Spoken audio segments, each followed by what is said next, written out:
The rain fell like bullets against the asphalt, each drop exploding into 1,000 fragments that mirrored the chaos in my chest.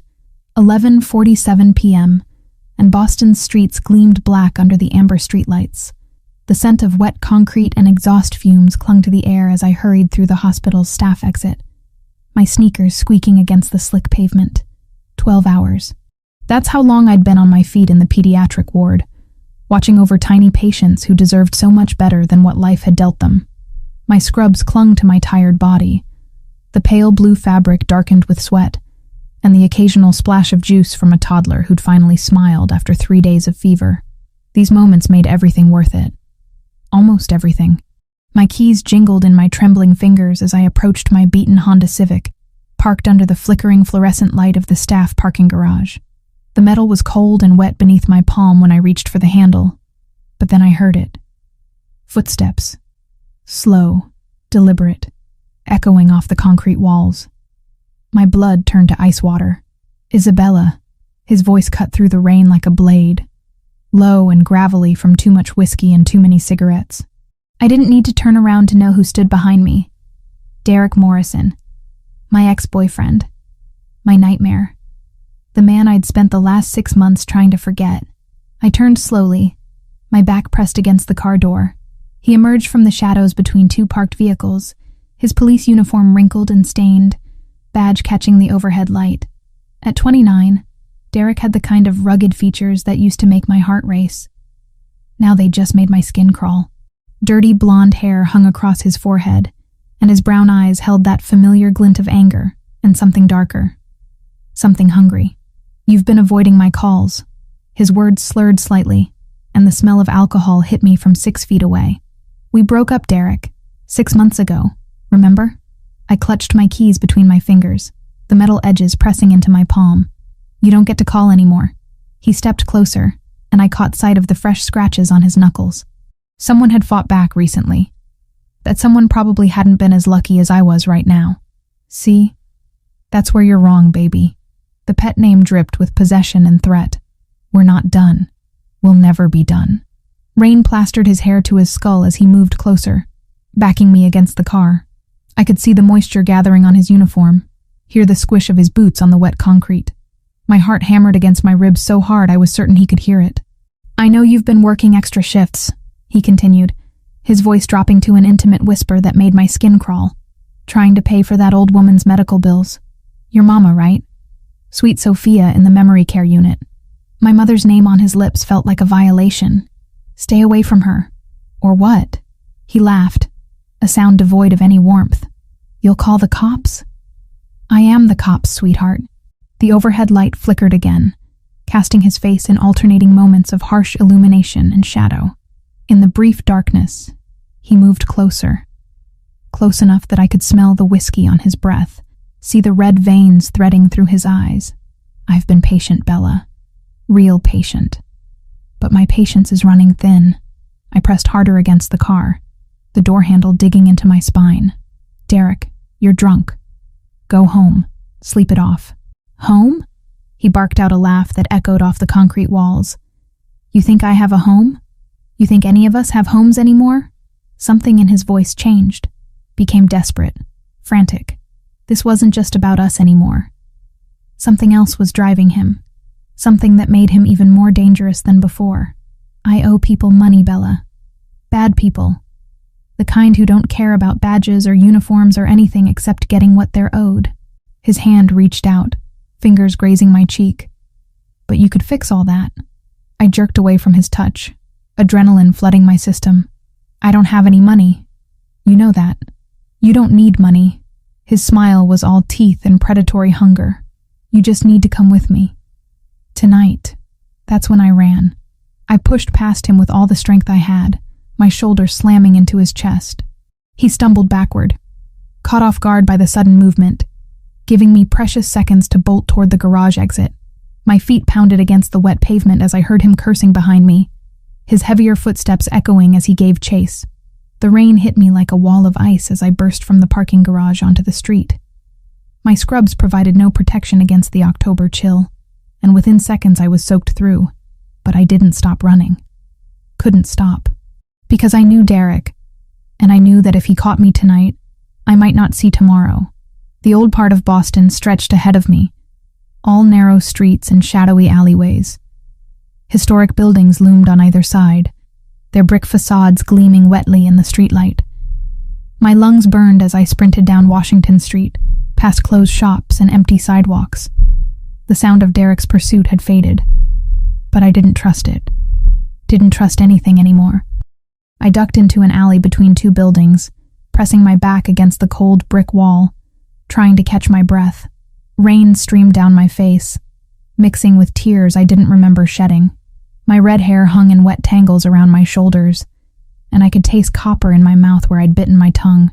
That's when I heard the voices. Male. Rough. Getting closer. She went this way. Check the alley. Boss ain't gonna be happy if we don't find her. My blood turned to slush. These weren't Derek's voices. These were new threats. Unknown dangers in a night that had already gone from bad to catastrophic. I crept deeper into the shadows, my sneakers silent on the wet pavement. Through the rain, I caught sight of movement at the mouth of the alley. Two men in dark clothing, their faces hidden in the shadows.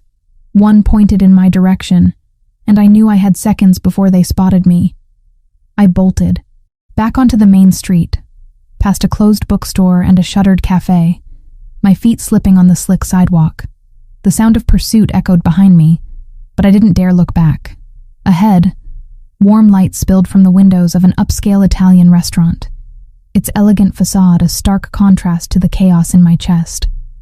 And that's when I saw him, tall, imposing, a figure in an expensive charcoal suit emerging from the restaurant's entrance, his dark hair perfectly styled despite the rain. He moved with the kind of confidence that suggested he'd never run from anything in his life. I didn't think, couldn't think. Desperation made the choice for me. I grabbed his hand. His skin was warm against my freezing fingers, and I felt him tense at the unexpected contact. Up close, he was even more intimidating than I'd first thought. At least 6'3", with shoulders broad enough to block out the streetlight behind him. His eyes were the color of winter storms, pale blue-gray and sharp enough to cut glass. "Please," I whispered, my voice barely audible over the rain. "Help me." For a heartbeat, he said nothing. Just studied my face with those penetrating eyes, taking in my soaked scrubs, my terrified expression, the way I clung to his hand like a lifeline. Then Derek's voice cut through the night. "Bella, get back here." The stranger's gaze flicked past me to where Derek stood at the end of the block, rain-soaked and furious. Then his attention returned to me, and something shifted in his expression. Something dangerous and protective all at once. "Who hurt you?" His voice was low, controlled, with the faintest trace of an accent I couldn't place. Before I could answer, two men in dark suits materialized from the shadows behind him. They moved like ghosts, silent and deadly, flanking us without a sound. Derek took one look at them and stopped dead in his tracks. The stranger squeezed my hand once, gently, and I felt something pass between us. A promise, maybe, or a warning. "You're safe now," he said simply, and for the first time in months I almost believed it. The silence stretched between us like pulled wire as Derek retreated into the rain-soaked darkness. My hand remained locked in the stranger's grip, his warmth anchoring me to reality while my world tilted sideways. Water dripped from my hair onto the expensive fabric of his suit, but he didn't seem to notice or care. "Vincent," he said quietly, and one of the men in dark suits stepped forward. "Follow him." Quietly. "I want to know where he goes, who he calls, what he's planning." Vincent nodded once and melted back into the shadows, moving with a predator's grace. The remaining guard positioned himself near the restaurant's entrance, a silent sentinel against whatever other threats might emerge from Boston's underbelly. Only then did the stranger turn his full attention back to me. His eyes swept over my soaked scrubs, lingering on the fading bruise along my jawline that makeup hadn't quite concealed. Something dangerous flickered in those storm-gray depths. "You're shivering." It wasn't a question, but an observation delivered in that same controlled voice. I was. My entire body trembled, whether from cold or adrenaline or the sheer magnitude of what had just happened. I couldn't tell. The October rain had turned my scrubs into a second skin, clinging uncomfortably to curves I suddenly felt exposed displaying. "My car," he said, gesturing toward a sleek black sedan parked half a block away. Not an invitation. A statement. Every rational thought screamed at me to refuse, to thank him and walk away, to pretend this night had never happened. But Derek's words echoed in my mind. I owe people money, Bella. Bad people. And now this stranger had seen me, helped me, involved himself in whatever mess Derek had created. "I don't even know your name," I whispered. Something that might have been amusement touched his lips. "Lorenzo Benedetti." The name hit me like ice water. Even someone as removed from Boston's criminal underbelly as I was knew that surname. Benedetti. Old money. Old power. Old violence wrapped in expensive suits and legitimate businesses. I'd grabbed the hand of a man whose family name appeared in newspaper headlines and FBI investigations. "You recognize it?" Again, not a question. I nodded mutely, suddenly aware of how small I felt standing next to him. At 5'5", I had to crane my neck to meet his gaze. He towered over me, all controlled strength and dangerous elegance. "Good. That means you understand the protection I can offer." His thumb traced across my knuckles. A gesture so gentle it seemed at odds with everything I'd heard about men like him, and the price of refusing it. The threat was velvet-wrapped but unmistakable.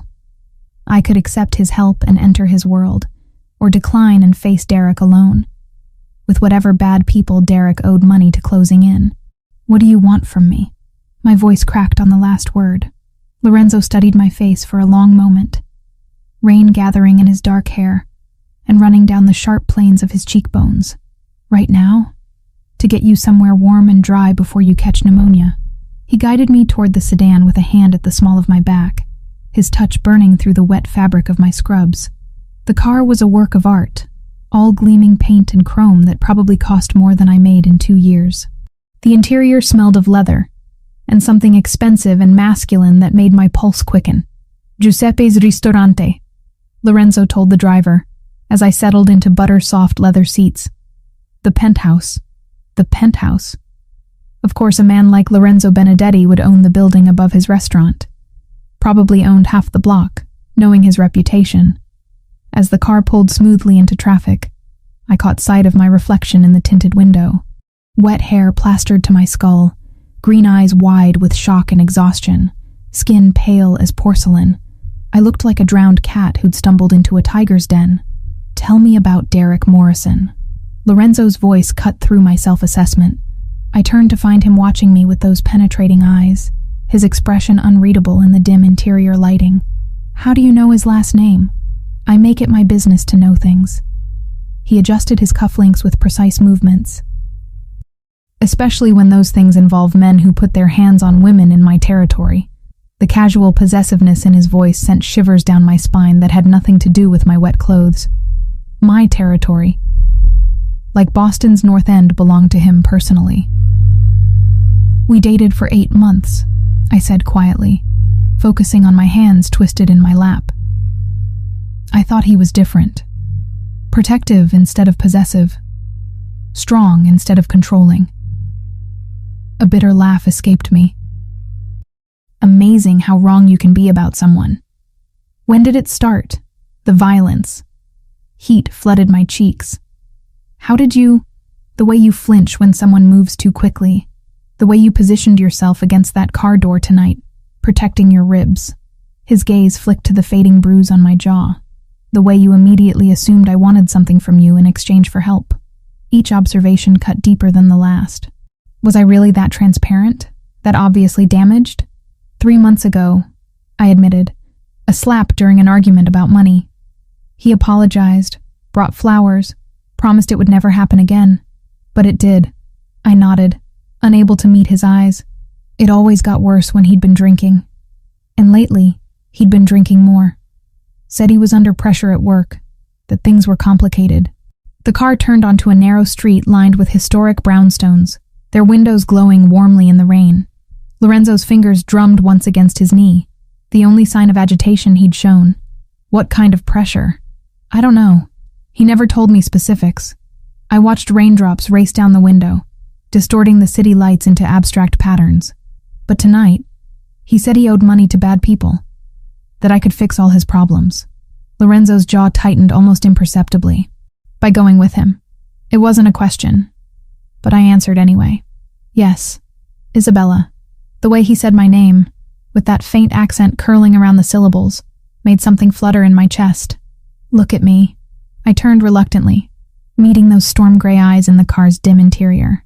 Derek Morrison is a dirty cop drowning in debt to people who view human life as currency. His voice carried absolute certainty. If you had gone with him tonight, you wouldn't have survived the week. The casual delivery of that statement hit me like a physical blow. How can you possibly know that? Because I know who he owes money to. Lorenzo leaned forward slightly, the expensive fabric of his suit stretching across his broad shoulders. Mikhail Kozlov. Russian mob. They don't negotiate, and they don't forgive debt. My mouth went dry. Russians? But Derek's a cop. He works with the FBI task force, which makes him valuable to men like Kozlov, until he stops being useful. Lorenzo's smile held no warmth. Then he becomes a liability to be eliminated. The car pulled to a stop in front of an elegant brick building, its ground floor housing the same upscale restaurant where I'd first grabbed Lorenzo's hand. Above it, floors of expensive condominiums rose into the rainy night, their windows glowing like golden eyes. This is your building. Another statement, not a question. Giuseppe's has been in my family for 3 generations, Lorenzo said, stepping out into the rain. My great-grandfather built it when he first came to America. My grandfather expanded it. My father modernized it. He paused, rain beginning to darken his suit. I inherited it when I was 25. The way he said inherited suggested the circumstances hadn't been natural. Men in Lorenzo's world didn't retire to Florida and hand over the family business.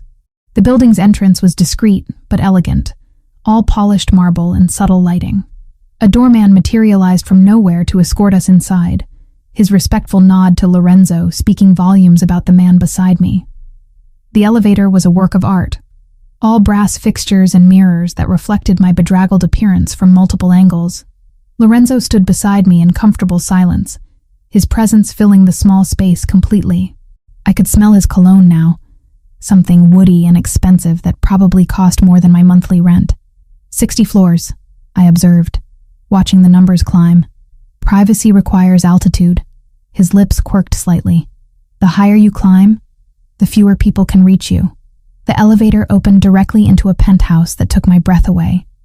Floor-to-ceiling windows offered a panoramic view of Boston's skyline. The city spread out below us like a jeweled tapestry. Rain streaked the glass, creating patterns that shifted and reformed with each gust of wind.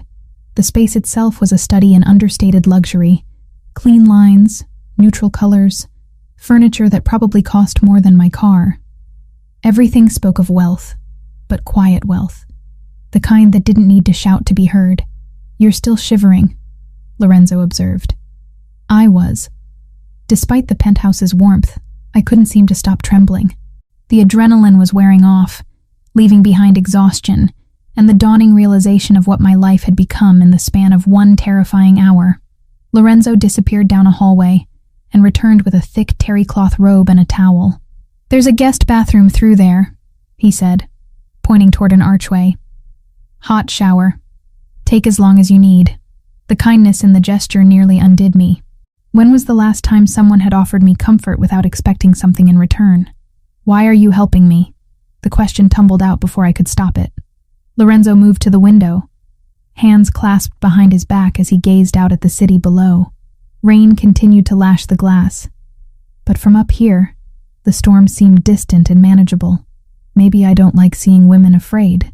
He glanced back at me, and something in his expression made my pulse quicken. Or maybe I have my own reasons for wanting Derek Morrison to pay for his mistakes. Before I could ask what he meant, my phone buzzed in my pocket. The sound cut through the penthouse's quiet like a gunshot, making both of us tense. Derek's name glowed on the screen. Answer it, Lorenzo said quietly. Let him know you're safe. Safe? I stared at him. I'm in the penthouse of a man whose family protects what belongs to them. Lorenzo's eyes met mine, and something passed between us. A current of understanding, or maybe recognition. You grabbed my hand tonight, Isabella. That makes you mine to protect. The phone continued buzzing insistently. Outside, thunder rumbled across the city, and I realized my life had just changed forever. The morning light filtering through Lorenzo's penthouse windows felt surreal, like waking up inside someone else's life. I sat at the marble kitchen island, fingers wrapped around a coffee cup that probably cost more than my weekly grocery budget, watching Boston stretch out below in golden autumn sunshine. The storm had passed, leaving the city washed clean and gleaming. 48 hours. That's how long I'd been here, playing the strangest game of house with a man whose very name made people cross the street. 2 days of borrowed silk pajamas, gourmet meals I couldn't pronounce, and the constant, nagging awareness that I was a guest in a gilded cage. You're thinking too loud. Lorenzo's voice came from behind me, rich and slightly amused. I turned to find him leaning against the kitchen doorway, dressed in charcoal slacks and a white shirt with the sleeves rolled up to his forearms. Even in this casual state, he radiated the kind of controlled power that made my pulse skip. His dark hair was slightly mussed, and I caught myself wondering if he'd slept badly too. I should go home, I said for the third time since Friday night. I have a life, responsibilities, patients who need me. Dr. Martinez covered your shifts. He moved into the kitchen with that fluid grace I was beginning to recognize, pulling ingredients from the refrigerator. Your supervisor was very understanding when I explained you were dealing with a family emergency. I stared at him. You called my hospital? Without asking me? I called everyone who needed to know you were safe. Lorenzo cracked eggs into a bowl with practiced precision. Your landlord knows you'll be away indefinitely. The nursing home where your mother lives received an anonymous donation to cover her care for the next 6 months. Each revelation hit me like a physical blow. You had no right. I had every right. His voice remained calm, but something dangerous flickered in those gray eyes. The moment you grabbed my hand, you became my responsibility. I'm not your responsibility. I'm not anyone's responsibility but my own. Lorenzo set down the whisk and turned to face me fully. In the morning light, I could see details I'd missed in the rain-soaked darkness of that first night. The scar that bisected his left eyebrow. A thin white line that suggested violence survived. The slight stiffness in his right shoulder when he moved, as if compensating for an old injury. The way his eyes constantly scanned our surroundings, even here in his own home. Tell me about Derek Morrison's debts, he said, ignoring my protest entirely. I don't know anything about his debts. I told you that. Tell me what you do know. It wasn't a request. I sank back onto the bar stool, suddenly exhausted. Fighting Lorenzo felt like trying to move a mountain with my bare hands. He started acting strange about 4 months ago. Paranoid. Jumpy. He'd get phone calls at odd hours and step outside to take them. Lorenzo resumed cooking, but I could feel his attention focused entirely on my words. What kind of calls? I don't know. He always went to another room. I wrapped my hands tighter around the coffee cup, seeking its warmth. But after he'd hang up, he'd be agitated for hours. Sometimes he'd drink until he passed out. And the violence started around the same time. Heat flooded my cheeks. Even after everything, talking about Derek's abuse felt like admitting to some fundamental failure on my part. Yes, he was taking his fear and frustration out on you because he couldn't take it out on the people who actually threatened him. Lorenzo's voice carried an edge of controlled anger. Coward's behavior. The eggs sizzled as they hit the heated pan, the domestic sound at odds with our conversation. Lorenzo moved around the kitchen like he belonged there, which surprised me. Men in his position usually had people to handle mundane tasks like cooking. You know how to cook, I observed, needing to shift away from the subject of Derek's fists. My grandmother insisted all her grandsons learn. Said we'd never find good women if we couldn't feed ourselves. A genuine smile ghosted across his lips.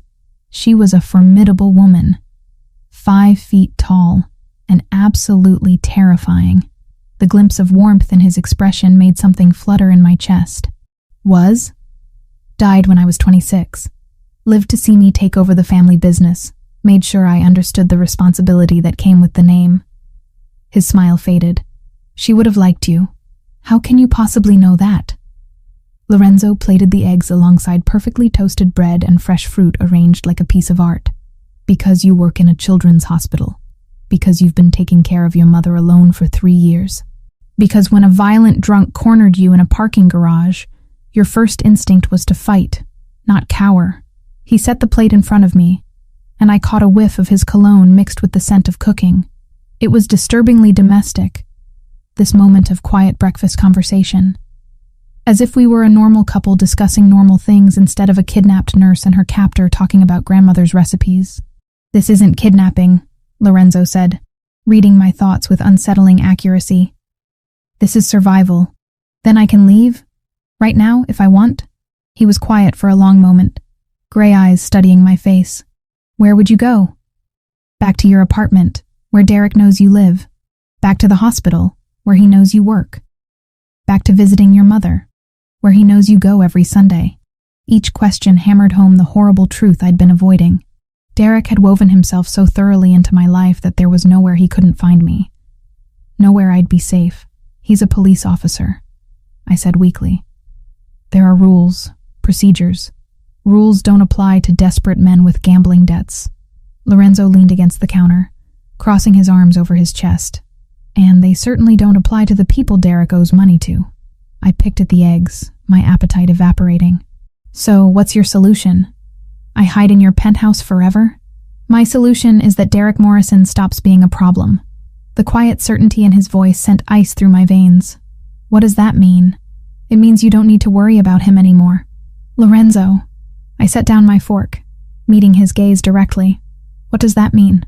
For a moment, I saw something raw flicker across his features. Not the controlled, dangerous man who'd rescued me from the rain, but someone younger, more vulnerable. Someone who'd inherited terrible responsibilities at 25 and learned to carry them with elegant brutality. "It means I protect what's mine," he said quietly, "by any means necessary." Before I could respond, his phone buzzed against the marble countertop. Lorenzo glanced at the screen, and his entire demeanor shifted. The moment of vulnerability vanished, replaced by cold professionalism. "Vincent." He answered on the second ring, but I could hear both sides of the conversation in the kitchen's acoustics. "Boss, we got a problem. Morrison's been asking questions. Hit up 3 of his contacts in narcotics, trying to get information on you." Lorenzo's jaw tightened. "What kind of information?" "Security details. Where you live, where you go, who you see. He's also been flashing pictures of the girl around the North End." My blood turned to ice water. Derek was hunting me, using his badge and police connections to track me down. And now he was specifically targeting Lorenzo. "Any bites?" Lorenzo's voice remained steady, but I caught the subtle tension in his shoulders. "Nothing solid, but boss, word is he's not working alone anymore. Someone's backing him. Someone with resources. Kozlov. That's what I'm thinking. Morrison's not smart enough to plan this kind of operation solo." Lorenzo ended the call and set the phone down with deliberate care. When he looked at me, his eyes were completely devoid of warmth. "Pack whatever you need for a few days." His voice was all business now. "We're leaving the city." "Leaving." Panic fluttered in my chest. "Where are we going?" "Somewhere Derek Morrison and his Russian friends can't reach you." Lorenzo was already moving, pulling his phone back out to make another call. "Marco, prepare the house in Gloucester.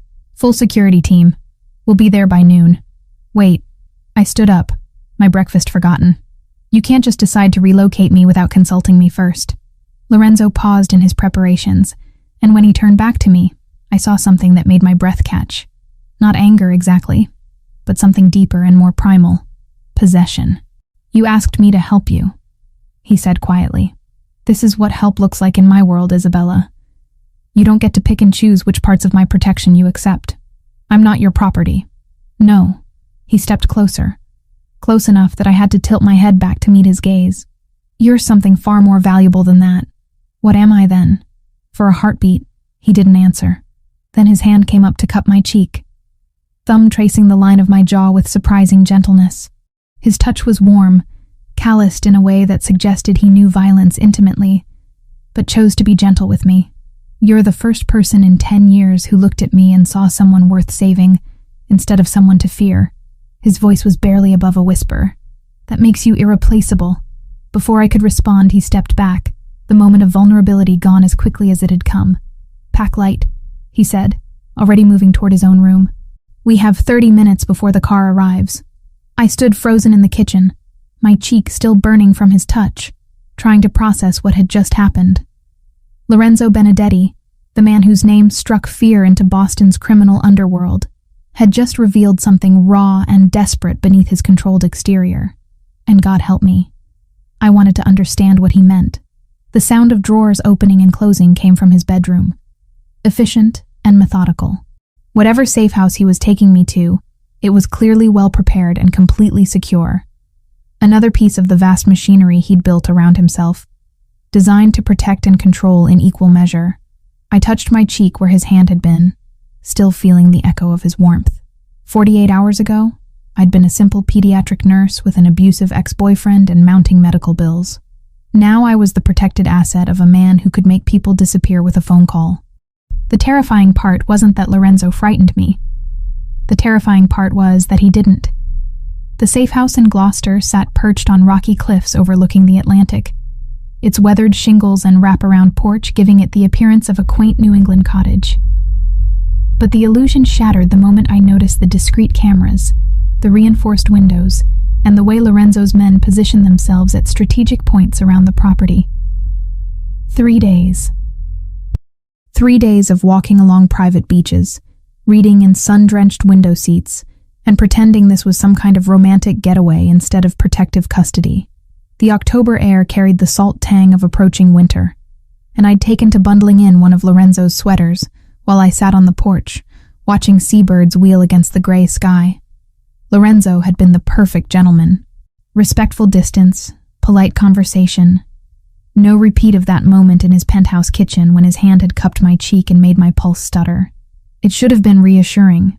Instead, it left me restless and confused, hyper-aware of his presence in ways that had nothing to do with fear. "The sunrise here is extraordinary."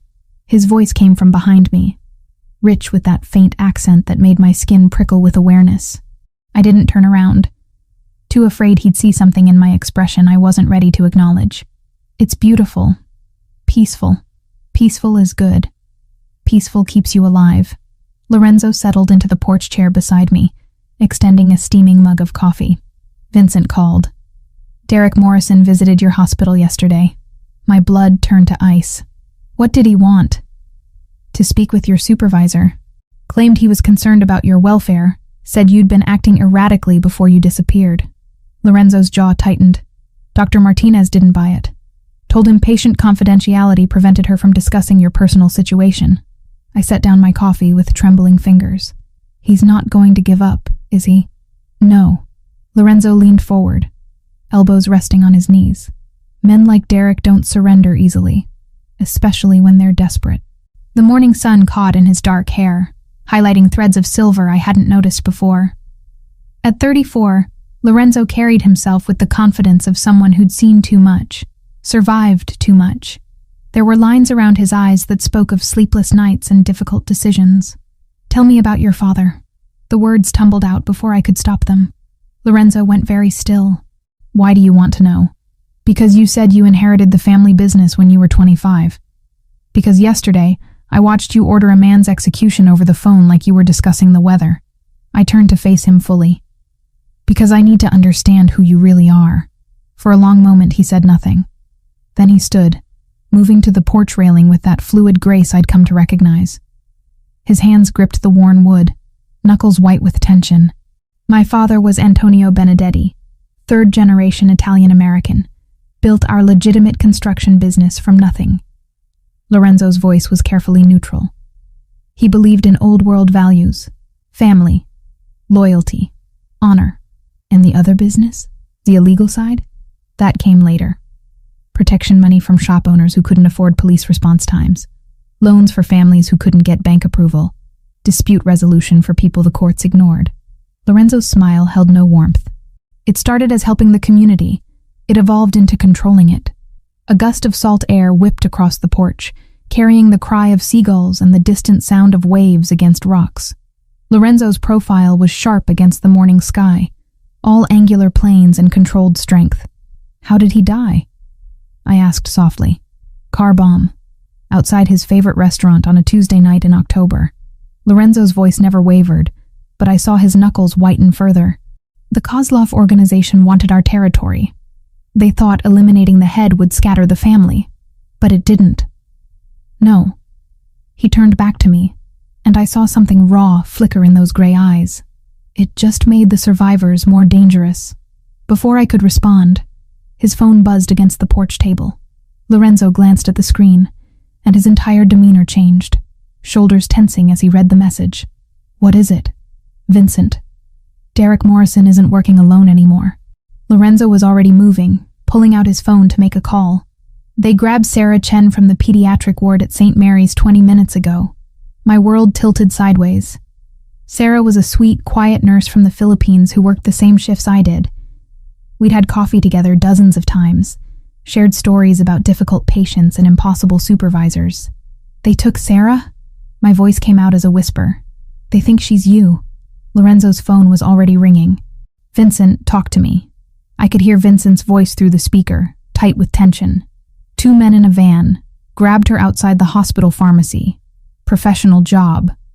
But boss, they fucked up. Chen's got distinctive tattoos on her arms. Nothing like Isabella's description. How long before they realize their mistake? Maybe an hour. Maybe less if they're smart enough to check her ID. Lorenzo's face had gone granite hard, all traces of the man who'd shared stories about his grandmother vanishing behind a mask of cold calculation. Kozlov's people? Has to be. Morrison doesn't have the resources for an operation this clean. My hands started shaking. They'll kill her when they realize she's not me. No. Lorenzo's voice cut through my rising panic. They won't. How can you possibly know that? He ended the call and turned to face me.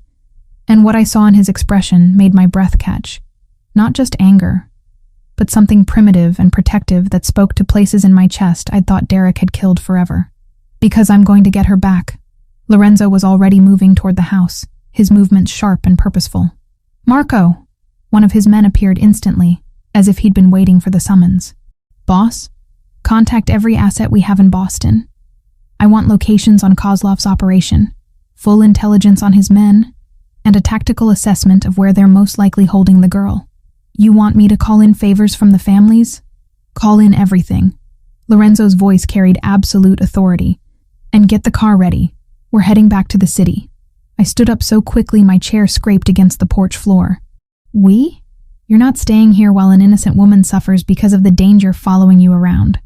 Lorenzo's eyes met mine, and I saw something that made my pulse stutter. Besides, you're going to help me get her back. I don't understand. You're a nurse.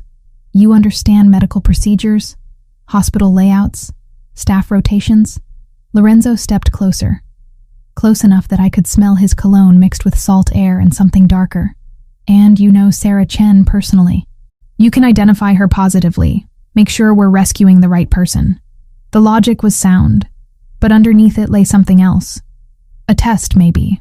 Or a declaration. Lorenzo was inviting me into his world completely, showing me what it meant to be under his protection. This is dangerous, I said. Though even as the words left my mouth, I knew I'd already made my decision. Everything worthwhile is dangerous. Lorenzo's hand came up to cup my cheek, thumb tracing the line of my jaw just like that morning in his kitchen. The question is whether you trust me to keep you safe while we save your friend.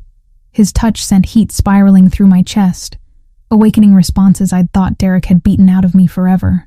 Standing there on that windswept porch, with the Atlantic stretching endlessly before us and danger closing in from behind, I realized something that should have terrified me.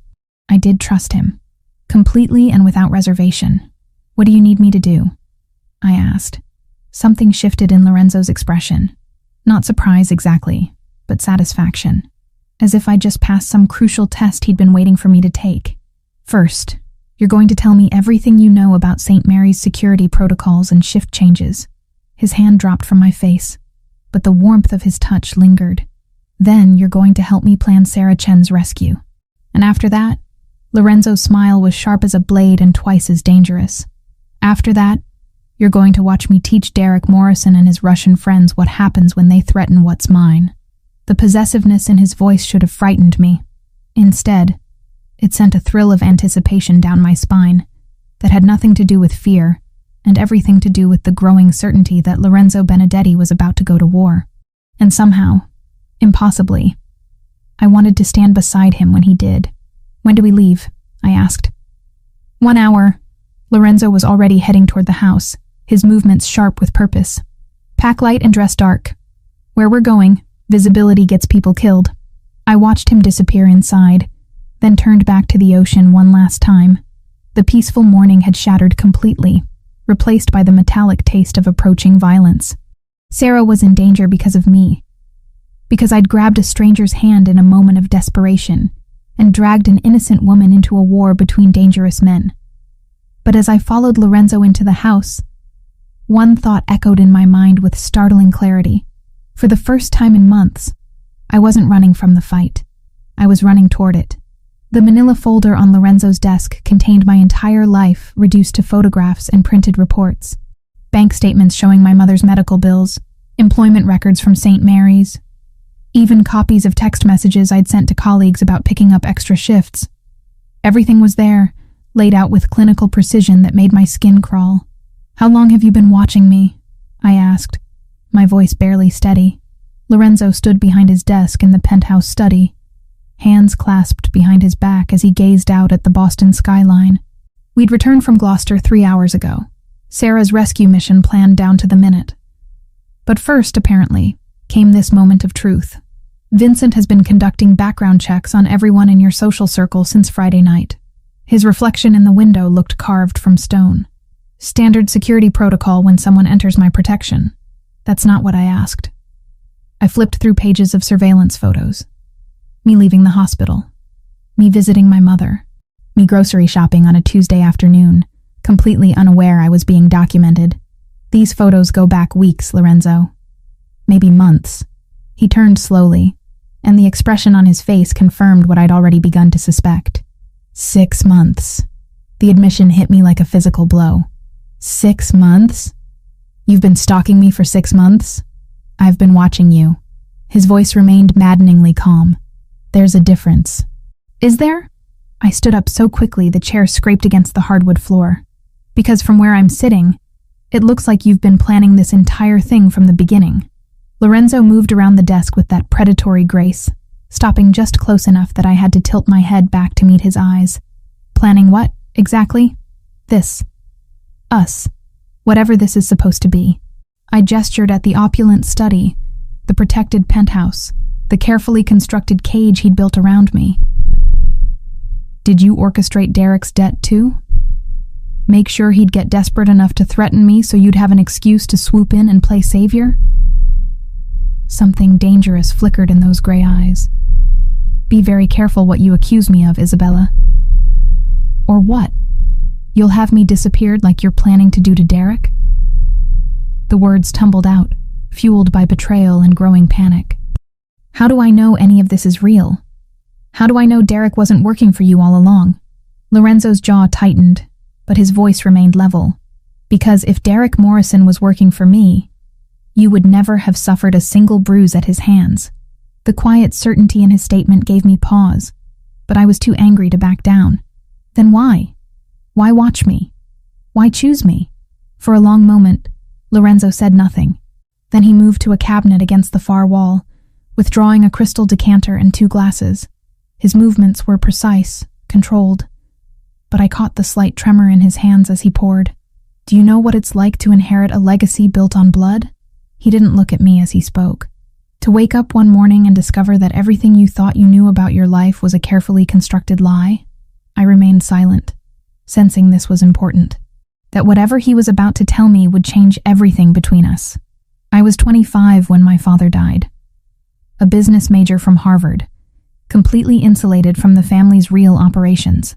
Lorenzo handed me a glass, his fingers brushing mine. I thought we were construction contractors who occasionally helped out struggling families in the neighborhood. The whiskey burned as it went down, but I welcomed the distraction. When did you learn the truth? At his funeral, when Mikhail Kozlov approached me to offer his condolences and explain exactly what kind of business relationship he'd had with Antonio Benedetti. Lorenzo's laugh held no humor. Apparently my father had been quietly expanding into territories the Russians considered theirs. So Kozlov killed him. Kozlov ordered it. Derek Morrison planted the bomb. Lorenzo's eyes met mine over the rim of his glass. Your ex-boyfriend murdered my father, Isabella. That's why he owes the Russians money. That's why they own him completely. The revelation hit me like ice water. Derek hadn't just been abusive, he'd been a killer. A bomb maker who destroyed Lorenzo's family for money. You knew.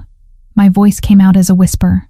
When I grabbed your hand that night, you already knew who Derek was. I knew Derek Morrison was a dirty cop in debt to Russian criminals. I knew he'd killed my father. Lorenzo set down his glass and stepped closer. What I didn't know was that he'd been using his badge to terrorize an innocent woman for months. But you'd been watching me, following me. I backed away until my shoulders hit the window. Why? Because Derek Morrison mentioned you. During one of his increasingly desperate calls to his Russian handlers. Lorenzo's voice dropped lower, more intimate. He told them about his ex-girlfriend, the pretty nurse who worked at St. Mary's, how she'd be perfect collateral if they needed leverage. My blood turned to ice. He was planning to sell me. He was planning to offer you as payment for his debt, interest on what he owed for my father's murder. Lorenzo reached out, his fingers ghosting along my jawline. I started watching you to understand what kind of weapon Derek thought he had. What I found was something entirely different. What did you find? A woman who worked double shifts to pay for her mother's care, who volunteered at the children's hospital on her days off, who smiled at homeless people and bought coffee for strangers and treated every patient like they were family. His thumb traced across my cheekbone. A woman who deserved protection, not exploitation. The gentleness in his touch made my chest ache. So, you decided to protect me. I decided to understand you, to learn your patterns, your routines, the things that made you feel safe. Lorenzo's other hand came up to frame my face completely. I told myself it was reconnaissance, intelligence gathering, but it wasn't. No, his voice was barely above a whisper. It was obsession. The admission hung between us like a live wire, dangerous and electric. Lorenzo's hands on my face were warm, steady, nothing like Derek's violent possessiveness. This was different. Darker, maybe, but infinitely more careful. You could have approached me differently, I said. Told me about Derek's debt, warned me about the danger, and you would have gone to the police, filed reports, trusted the system to protect you. Lorenzo's smile was sharp as a blade. Derek Morrison is the system, Isabella. He would have buried your complaints and escalated his timeline. So instead you waited for him to corner me in a parking garage. I waited for you to need me. His hands dropped from my face, and immediately I missed their warmth. I waited for circumstances to align so that when I offered you protection, you'd be desperate enough to accept it. The manipulation was breathtaking in its scope and execution. Lorenzo hadn't saved me from Derek's violence. He'd simply positioned himself to be available when that violence finally escalated beyond my ability to handle it alone. I should be furious, I said quietly. You should be. You should demand I take you somewhere safe and leave you alone forever. Lorenzo moved back to his desk, putting distance between us.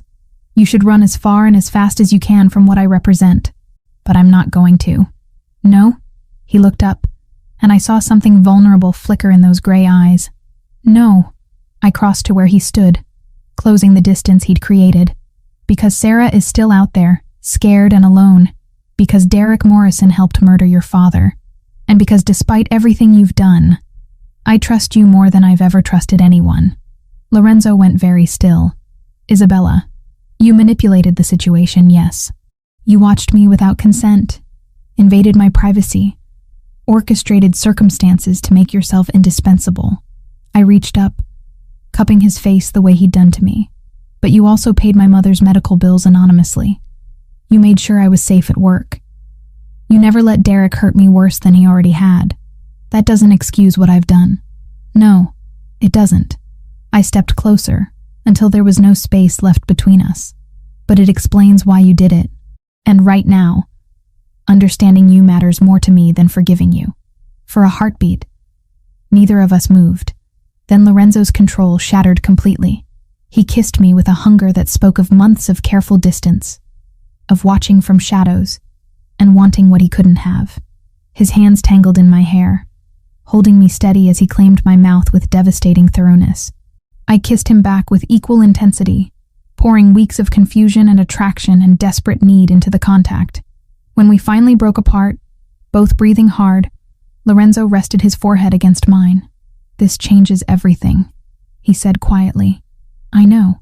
Once we save Sarah, once we deal with Derek and Kozlov, you'll be free to leave, to go back to your normal life." His eyes searched mine.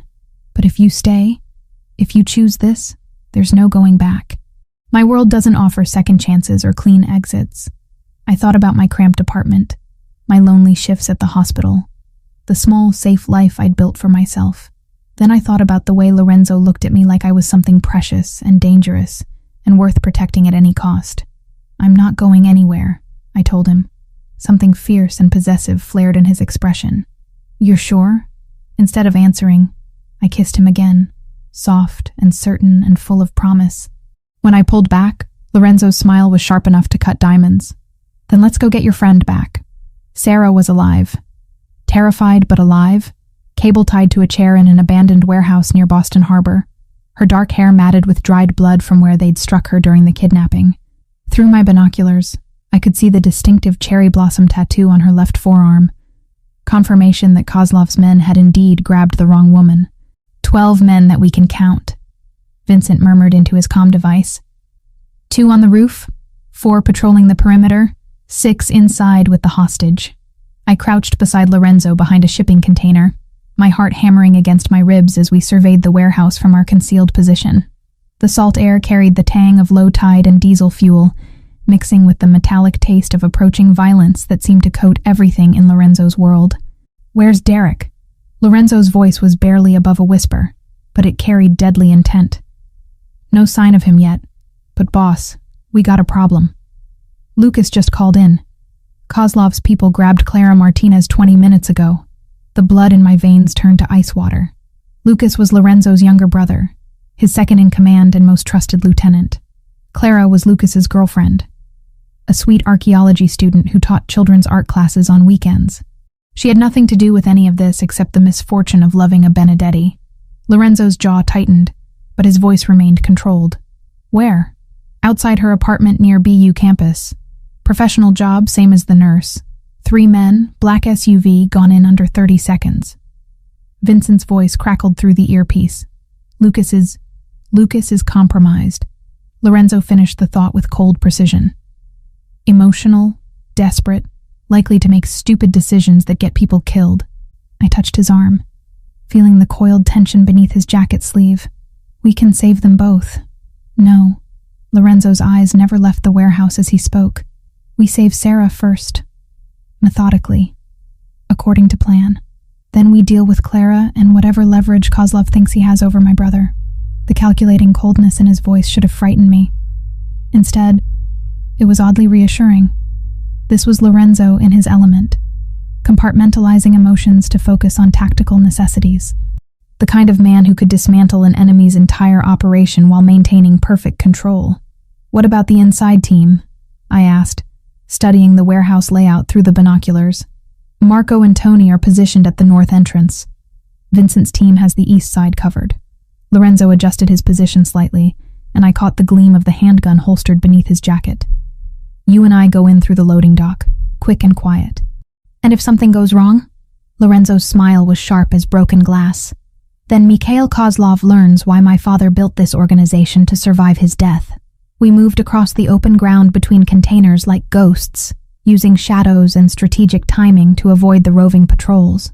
Lorenzo moved with the fluid precision of someone who'd done this before, many times, and his confidence steadied my nerves even as adrenaline flooded my system.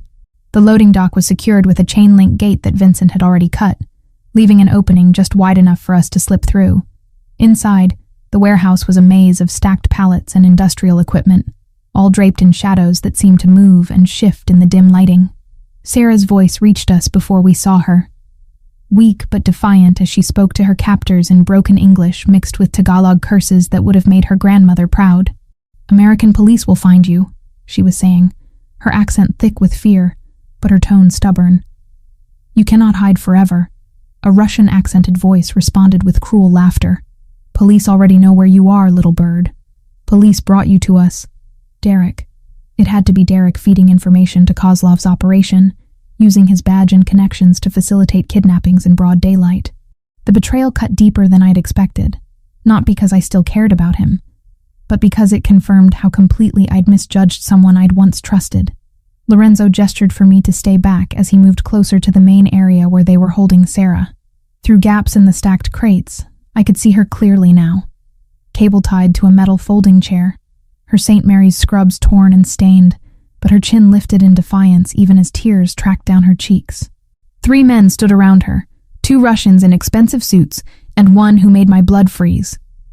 Derek Morrison, still in his police uniform, badge gleaming under the warehouse's fluorescent lights as he leaned casually against a workbench. "This is taking too long," Derek was saying, checking his watch.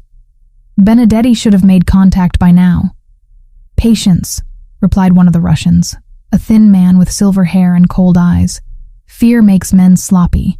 Let him worry about his woman a little longer. She's not his woman. She's my ex-girlfriend. And she's nothing special." Derek's voice carried the bitter edge I remembered from our worst fights. "Isabella Rossi is a nobody nurse with more debt than sense. Then why does Lorenzo Benedetti protect her like she's family?" The Russian stepped closer to Sarah, who shrank back in her chair. "Why does he move her to safe house? Why does he mobilize his entire organization when she disappears?" Derek had no answer for that, and I saw uncertainty flicker across his features. He'd expected Lorenzo's interest in me to be casual, temporary. The depth of resources being deployed to ensure my safety clearly surprised him. Lorenzo's hand touched my shoulder, and I turned to find him gesturing toward a side corridor that would bring us closer to Sarah's position. We moved together, careful to avoid the creaking floorboards and metal debris that littered the warehouse floor. "The other girl is more valuable," Derek said suddenly, his voice carrying a desperate edge. "Clara Martinez. She's dating Benedetti's brother. That's real leverage." "Perhaps." The Russian's smile was coldly amused. "But this one serves our purposes for now. When Benedetti arrives to negotiate, we will have answers to interesting questions. And if he doesn't come, then we send pieces of his woman to Lucas Benedetti until he becomes more cooperative." The casual brutality in the Russian's voice made Sarah whimper softly. That's when Lorenzo moved. He emerged from the shadows like death incarnate, moving with lethal precision that spoke of years of practice and absolutely no hesitation about violence. The first Russian never saw him coming, Lorenzo's arm snaking around his throat and applying pressure to the carotid artery until the man dropped unconscious to the concrete floor. The second Russian spun toward the sound, hand reaching for the gun holstered beneath his jacket, but Lorenzo was already there. A vicious strike to the solar plexus doubled the man over, followed by a knee to the face that sent him crashing backward into a stack of wooden pallets. Derek fumbled for his service weapon, but his hands were shaking and his movements clumsy with panic. "Benedetti, I know you're here." "Yes, you do." Lorenzo stepped into the light, completely calm despite having just incapacitated 2 trained killers in under 10 seconds. "The question is whether you're smart enough to surrender. I've got backup coming," Derek said, his gun finally clear of its holster but wavering as he tried to aim at Lorenzo. "This warehouse is surrounded. Your backup consists of Mikhail Kozlov's men, most of whom are currently unconscious or dead." Lorenzo's smile was terrifying in its complete lack of emotion. "My people are significantly better trained than yours." As if to emphasize his point, the warehouse lights suddenly went out, plunging everything into darkness except for the pale glow filtering through high windows.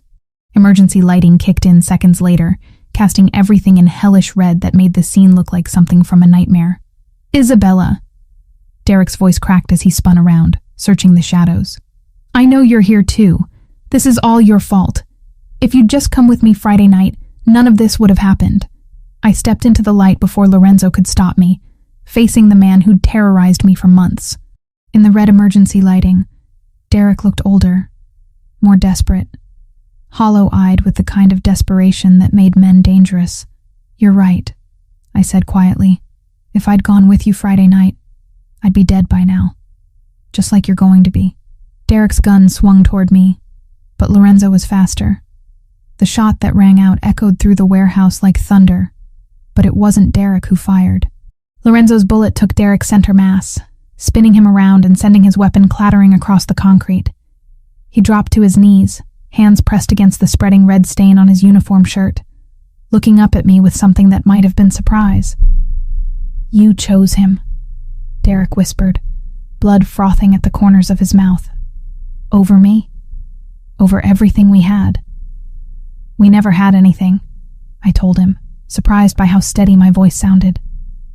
"You had control, and I had fear." "That's not love, Derek.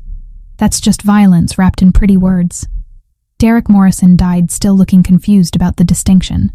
I should have felt something, watching the man who dominated my nightmares for months bleed out on a warehouse floor. Relief, maybe, or satisfaction, or even grief for what we might have been under different circumstances. Instead, I felt nothing at all except a strange sense of completion, like closing a book I'd never wanted to read in the first place. Lorenzo was already moving toward Sarah, producing a tactical knife to cut through her restraints. She collapsed forward the moment she was free, sobbing with relief and terror as I rushed to check her for serious injuries. "Sarah, it's okay. It's Isabella. You're safe now." I ran my hands over her arms and head, checking for fractures or signs of concussion. "Can you tell me where it hurts?" "Everywhere," she whispered, clinging to my hands like a lifeline. "They said they were going to kill me. Said they were going to cut off pieces and send them to someone named Benedetti. That's not going to happen." Lorenzo appeared beside us, his voice gentle in a way that seemed at odds with the violence he'd just unleashed. "You're under my protection now, Miss Chen. No one will hurt you again." Sarah looked between us, intelligence flickering in her dark eyes despite the trauma. "You're him, the man Isabella grabbed." "I am, and you came to save me." We both did. Lorenzo's gaze met mine over Sarah's head, and something passed between us that had nothing to do with words, and everything to do with the choice I'd made to stand beside him in his world of shadows and violence. "What about Clara?" I asked as we helped Sarah to her feet. Lorenzo's expression hardened again, the gentle protector disappearing behind the mask of the Don. "Now we get my brother's girlfriend back." And then Mikhail Kozlov learns what it cost to threaten a Benedetti. As we made our way toward the warehouse exit, Sarah leaning heavily on my arm, and Lorenzo's men materializing from the shadows to escort us to safety, I realized something that should have terrified me. I wasn't leaving Lorenzo's world anymore. I was becoming part of it. The phone call came at 3 a.m, shattering the fragile peace Lorenzo and I had built during the 24 hours since Sarah's rescue. I jerked awake in his arms, my heart hammering as the ringtone cut through the penthouse's silence like a blade. Lorenzo was instantly alert, reaching for his phone with the reflexes of a man who'd learned to expect danger during vulnerable moments. The caller ID made his jaw tighten with lethal intent. "Lucas." He answered without preamble, his voice sharp with controlled tension. I could hear his brother's voice through the speaker, rough with desperation and barely controlled panic. "They want to make a trade, Enzo. Clara for Isabella. Tomorrow night at midnight. Pier 47. My blood turned to ice water. Despite everything we'd done, despite Derek's death and the rescue mission's success, Mikhail Kozlov still had leverage. Still had the power to force Lorenzo's hand by threatening innocent people. "Is Clara alive?" Lorenzo's question was clinical, emotionless, but I felt the tension coiling through his muscles like a living thing. "They let me speak to her for 30 seconds. She's scared, but unharmed. For now." Lucas's voice cracked slightly. "Enzo, they're going to kill her if we don't comply." Kozlov made that very clear. Lorenzo sat up, running a hand through his dark hair as his mind processed tactical possibilities. "How many men does he have with him?" I counted 12 during the exchange. But there could be more positioned around the pier. Lucas paused, and when he spoke again, his voice carried a note of desperate pleading I'd never heard from Lorenzo's controlled younger brother. "They want Isabella, Enzo. Specifically her. Kozlov said he's been planning something special for the woman who caused him so much trouble." I slipped out of bed, pulling on one of Lorenzo's shirts as I moved to the window overlooking Boston Harbor. Somewhere out there, Clara Martinez was being held by men who viewed human life as currency, who would torture and kill her without hesitation if their demands weren't met. It's a trap, I said quietly, not turning from the window. Kozlov knows you'd never hand me over willingly. He's counting on us trying to rescue Clara, walking into whatever kill box he's prepared. Lorenzo's reflection appeared in the glass behind me, his expression carved from stone. You're right, which is why we're not going to play by his rules. What do you mean? Lucas, are you listening? Lorenzo spoke into the phone while his eyes held mine in the window's reflection. I'm here. Tell me about the pier. Security cameras, escape routes, structural weaknesses, everything you observed during the meeting. For the next 20 minutes, Lucas provided detailed intelligence about Pier 47, its layout, and the positions he'd seen Kozlov's men occupy. I listened with growing dread as the scope of the trap became clear. The pier was isolated, surrounded by water on 3 sides, with limited access points and no cover for approaching rescuers. It's a killing ground. Vincent's voice came through as Lorenzo conference called his lieutenant. Classic ambush setup. They're not planning to let anyone walk away from this exchange. Then we don't go to the exchange, I said, turning from the window to face Lorenzo directly. We find where they're holding Clara and extract her before the meeting. Lorenzo's smile was sharp as broken glass. My thoughts exactly. What followed was the most intense planning session of my life. Lorenzo transformed from protective lover into tactical commander, deploying resources with surgical precision while coordinating with contacts throughout Boston's criminal underworld. I watched in fascination as he became the man who'd built an empire from his father's blood, commanding absolute loyalty through a combination of respect and carefully applied fear. Kozlov's using the old fish processing plant on Turner Street, Vincent reported after 2 hours of reconnaissance. Heavy security, but our inside man confirmed Clara's being held in the main office on the 2nd floor. Inside man? I asked. Lorenzo's expression was grim. One of Kozlov's lieutenants has gambling debts to our casino. Sometimes financial leverage is more effective than bullets. By dawn, the plan was set. Marco and Tony would create a diversion at the pier, making Kozlov believe we were attempting the exchange as demanded. Meanwhile, Lorenzo's main force would hit the processing plant, extracting Clara while Kozlov was distracted. And me? I asked, though I already suspected the answer. You stay here. Safe. Protected.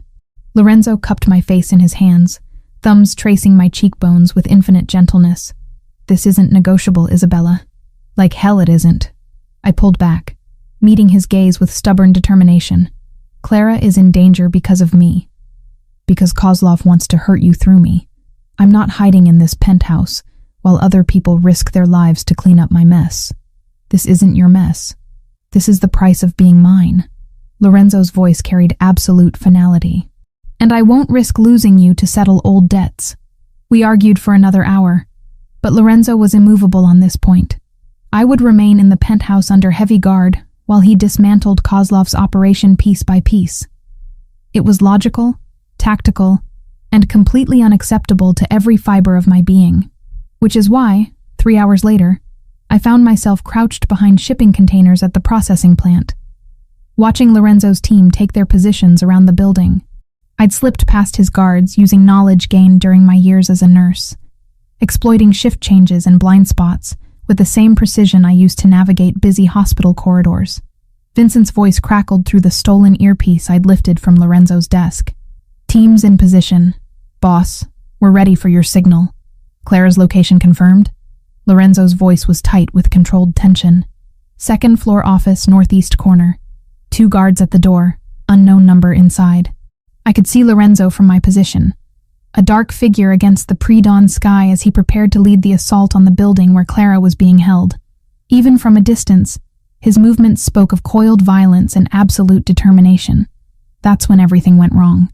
The explosion came from the direction of Pier 47, a massive fireball that lit up the Boston Harbor skyline and sent shock waves rippling across the water. Lorenzo's diversion team had walked into something far worse than an ambush. Marco's team is down. Vincent's voice carried panic for the first time since I'd known him. Boss, it was a setup. Kozlov had explosives rigged throughout the pier structure. Lorenzo's response was a string of Italian profanity that needed no translation. Kozlov had outmaneuvered us, using our own tactical assumptions against us while preparing a trap within a trap. New plan. Lorenzo's voice cut through the chaos with deadly calm. We hit this building now, hard and fast, before Kozlov realizes his diversion failed. Clara comes out alive, whatever it takes. The assault began with surgical precision. Lorenzo's men moved like ghosts through the processing plant, neutralizing guards with silenced weapons and tactical efficiency. I watched from my hiding spot as they systematically cleared each floor, working their way toward Clara's location with methodical violence. Then I saw him. Mikhail Kozlov himself, emerging from a black sedan that had just arrived at the plant's rear entrance. Silver-haired, elegantly dressed, moving with the confidence of a man who believed he controlled every variable in the equation. He wasn't alone. 6 heavily armed men flanked him as he entered the building, and I realized with growing horror that Kozlov hadn't been fooled by the diversion at all. He'd expected Lorenzo to attempt a rescue operation and had positioned himself to personally oversee Clara's execution when it began. I keyed the stolen radio. Lorenzo, Kozlov just arrived at the rear entrance with reinforcements. He's heading for the 2nd floor. Silence stretched across the comm channel before Lorenzo's voice came back, deadly quiet. Isabella, what the hell are you doing here? Being useful. Clara's in immediate danger. Kozlov isn't here for a prisoner exchange. He's here for a public execution. He wants you to watch her die. Another pause. Then Lorenzo's voice again, this time carrying resignation mixed with fury. Vincent? Isabella's position? North side, behind the blue containers. Boss, she's got good cover, but she's completely exposed if this goes sideways. I could practically hear Lorenzo's teeth grinding as he processed this new complication. Then, with the adaptability that had made him Boston's most feared crime lord, he shifted tactics entirely. Isabella, can you see the 2nd floor windows from your position? Yes. Northeast corner, 2 guards visible. In approximately 3 minutes, those guards are going to be very distracted by explosions and gunfire. If Clara appears at that window, if she's in immediate danger, I need you to guide her to safety. My mouth went dry. Guide her how? There's a fire escape on the building's north wall. If she can reach it, if she can climb down, you'll be her only chance of getting out alive. Before I could respond, the war began in earnest. Lorenzo's team hit the processing plant like a hurricane, breaching multiple entry points simultaneously, while laying down suppressing fire that turned the pre-dawn quiet into a cacophony of violence. Muzzle flashes lit up the building's windows like deadly fireworks, and the sound of automatic weapons echoed across the harbor. I pressed myself deeper into cover as stray bullets sparked off metal containers around me, my heart hammering with terror and adrenaline. This wasn't like the warehouse rescue, surgical and controlled. This was urban warfare, chaotic and deadly, with Clara's life hanging in the balance. Movement at the 2nd floor window caught my attention. Clara's face appeared briefly, pressed against the glass, her mouth open in a scream I couldn't hear over the gunfire. Behind her, I caught a glimpse of Mikhail Kozlov, his silver hair gleaming as he grabbed her by the throat. Lorenzo! I keyed the radio desperately. Kozlov has Clara at the window. He's going to... The window exploded outward in a shower of glass and splintered wood. For one horrible moment, I thought Kozlov had thrown Clara to her death. Then I realized what I was seeing. Clara Martinez, 23-year-old archaeology student and children's art teacher, had grabbed a desk lamp and used it to smash through the window herself. She perched on the narrow ledge, bleeding from multiple cuts, looking down at the 30-foot drop to the alley below. Kozlov appeared behind her, gun in hand, his face twisted with rage, as he realized his hostage was attempting to escape. That's when I made the decision that would define the rest of my life. I stood up from behind the containers, making myself visible to both Clara and Kozlov, and shouted at the top of my lungs, "Clara! The fire escape! North side!" Kozlov's gun swung toward me, muzzle flash strobing in the pre-dawn darkness as bullets sparked off metal and concrete around my position. But Clara heard me, saw me, understood what I was telling her. She jumped. Not down to the alley, but sideways, toward the building's north wall where the fire escape ladder waited. Her fingers caught the metal rungs, and she hung there for a terrifying moment before beginning her descent. Kozlov's attention followed her movement, his gun tracking toward Clara's vulnerable form on the fire escape. I could see him taking aim, preparing to end Lucas's girlfriend with cold precision. That's when Lorenzo appeared behind Kozlov like an avenging angel, moving through the shattered window with lethal grace. His knife found Kozlov's throat before the Russian could fire, opening his carotid artery in a spray of arterial blood that painted the window frame crimson. Mikhail Kozlov, the man who'd ordered Antonio Benedetti's death and terrorized Boston's underworld for decades, died gurgling his own blood while staring down at the woman who'd escaped his carefully planned revenge. Clara reached the ground, just as Lorenzo's men finished securing the building. I ran to her, catching her as she collapsed, checking her for serious injuries while sirens wailed in the distance. "Is it over?" Clara whispered, clinging to my hands with desperate strength. I looked up at the second-floor window where Lorenzo stood silhouetted against the rising sun, Kozlov's blood still dripping from his blade. "Yes," I told her, and meant it. "It's over." But as Lorenzo's gaze found mine across the distance separating us, I realized something fundamental had changed during the violence and chaos of the morning. I wasn't the same woman who'd grabbed a stranger's hand in the rain a week ago. I was someone else entirely. Someone harder, more dangerous, and completely committed to the man who'd just killed to protect the people I cared about. Someone who belonged in Lorenzo Benedetti's world of shadows and blood. 6 months later, the morning sun streamed through the floor-to-ceiling windows of our private office on the 15th floor of Benedetti Construction's headquarters, casting golden patterns across architectural plans and medical supply invoices that covered Lorenzo's mahogany desk.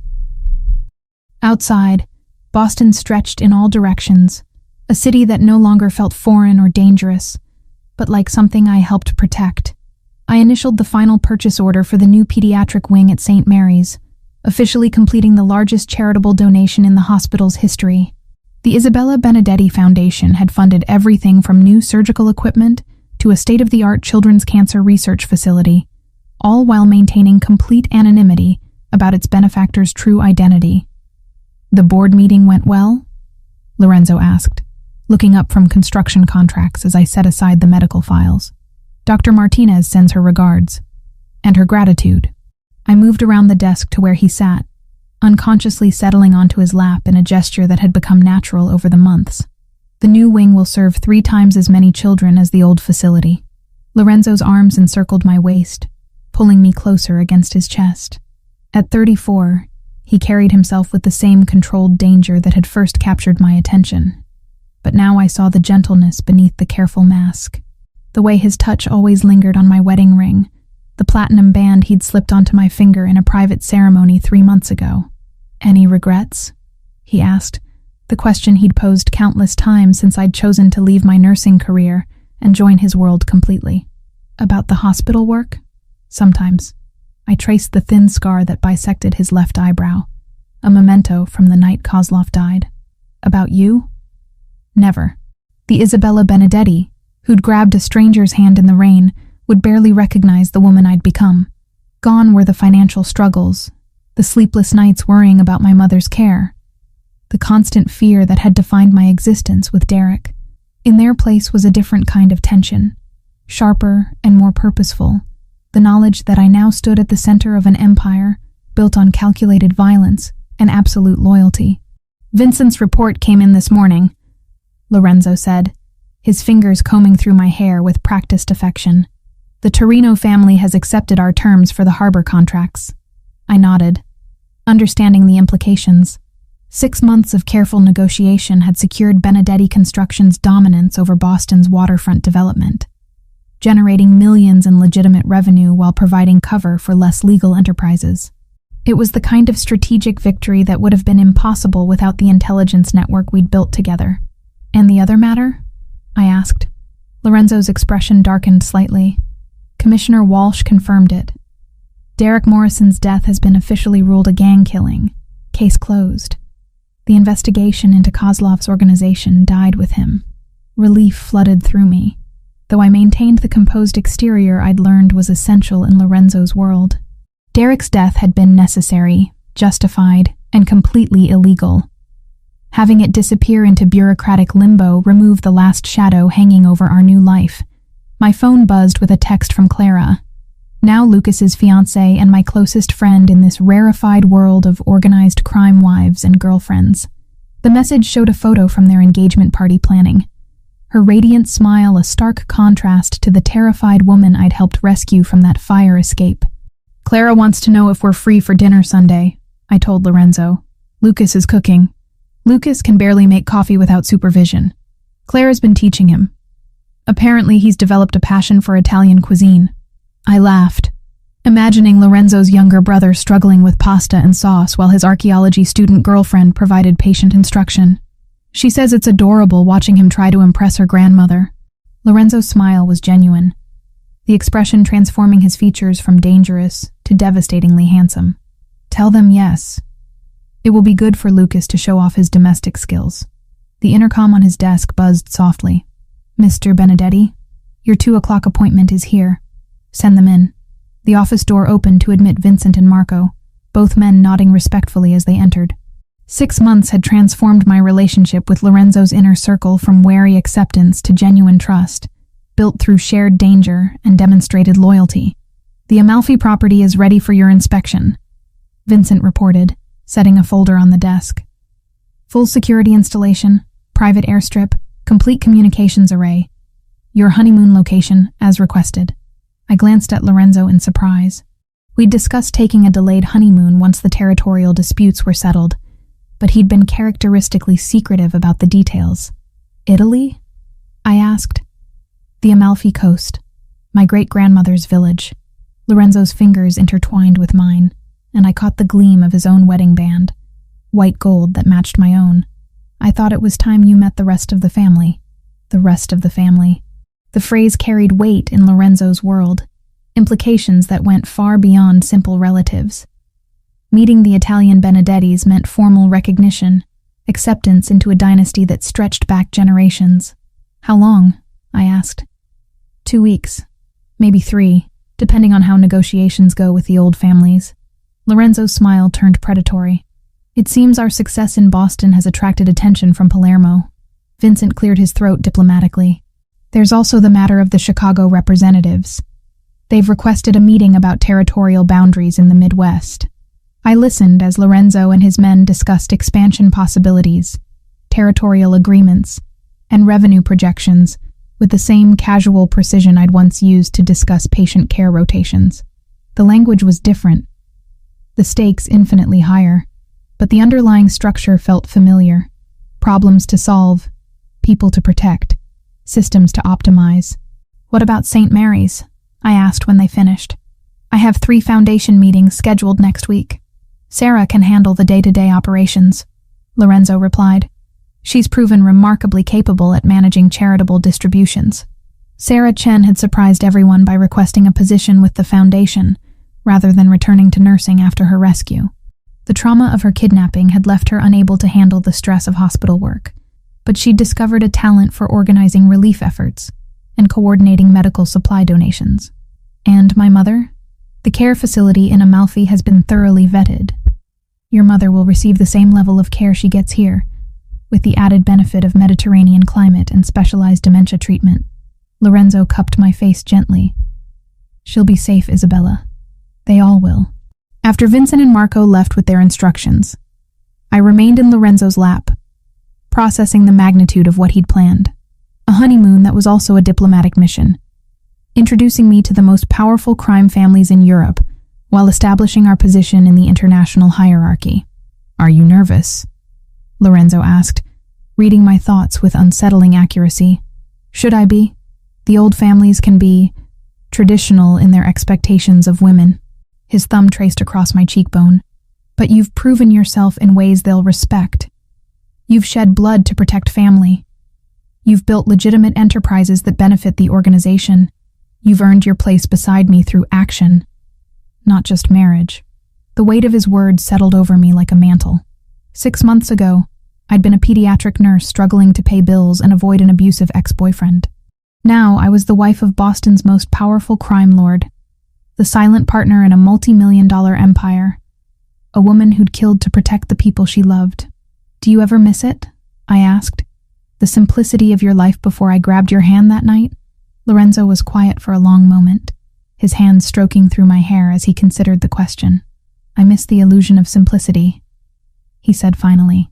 "The belief that I could keep the violence compartmentalized, separate from everything else. But you didn't complicate my life, Isabella. You completed it. Even though I've made you vulnerable, given your enemies something they can use against you, you've made me stronger." Lorenzo's voice carried absolute conviction. A man with nothing to lose is dangerous, but a man with everything to protect is unstoppable. The late afternoon sun slanted through the windows, painting everything in shades of gold and amber. Below us, the city hummed with its usual rhythm, millions of people living their lives completely unaware of the conversations and decisions being made in towers like this one. I thought about the woman I'd been 6 months ago, terrified and alone, convinced that her life was spiraling beyond control. She could never have imagined this moment, this sense of belonging to something larger and more dangerous than anything she'd ever dreamed possible. "I love you," I said, the words still carrying the weight of surprise even after months of marriage. "And I love you." Lorenzo's response was immediate, certain, backed by actions that had proven its truth in blood and sacrifice. More than power, more than the organization, more than life itself. He kissed me then, soft and deep and full of promise, tasting of coffee and determination and the kind of dangerous devotion that built empires and toppled kingdoms. When we broke apart, both breathing harder than before, Lorenzo rested his forehead against mine in the gesture that had become our private language of intimacy. "Ready to meet the family?" he asked. I thought about terrified nurses and archaeology students, about mothers with dementia and loyal lieutenants who'd become brothers, about the vast network of people who depended on the choices Lorenzo and I made together. "I'm ready," I said, and meant it completely. Outside the windows, Boston glittered in the setting sun, a city that belonged to us now, held in careful hands that had learned to balance mercy with necessary violence. The woman who'd once run through rain-soaked streets in terror now stood at the center of an empire, protected and cherished, and absolutely lethal when threatened. Isabella Benedetti, Queen of Shadows, Architect of Charity, Keeper of Dangerous Love. I'd never been more myself in my entire life.